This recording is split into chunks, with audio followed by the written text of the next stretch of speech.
नमस्कार, माझे नाव स्वराली श्रीकृष्ण बुचडे। मी इयत्ता 8वी अ मध्ये शिकते। माझ्या शाळेचे नाव तात्यासाहेब मुसळे विद्यालय इचलकरंजी असे आहे। मी वाचण्यासाठी निवडलेल्या पुस्तकाचे नाव शिवाजी असे आहे।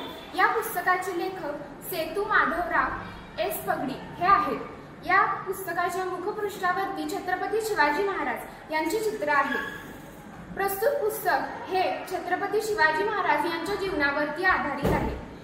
भारतातील मुघल राजवटीच्या पार्श्वभूमीवर मराठा सत्तेच्या विस्तारातील छत्रपती शिवाजी महाराजांचा उदय आणि त्यांची भूमिका हे या पुस्तकात स्पष्टपणे चित्रित करण्यात आले आहे। छत्रपती शिवाजी महाराजांनी आपले राज्य कल्याणकारी राज्य बनवण्याचा प्रयत्न केला।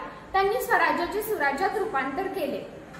छत्रपती शिवाजी महाराजांना संत तुकाराम, मौनी बाबा, समर्थ रामदास यासारख्या संतांचा सहवास लाभला। इसवी सन 1670 मध्ये नाशिक जिल्ह्यातील बागबाना येथे त्यांनी केलेल्या मोहिमा हे त्यांच्या युद्धनीतीचे एक उत्कृष्ट असे वैशिष्ट्य आहे, उदाहरण आहे। छत्रपती शिवाजी महाराजांनी मुघल, पोर्तुगीज, सिद्धी यासारख्या सत्तांच्या विरुद्ध संघर्ष केला, लढा दिला आणि अनेक किल्ले जिंकून रयतेला सुखी केले। अशा प्रकारे छत्रपती शिवाजी महाराजांनी केलेल्या स्वराज्य स्थापनेच्या कार्याविषयीची संपूर्ण माहिती या पुस्तकातून आपल्याला मिळते। धन्यवाद।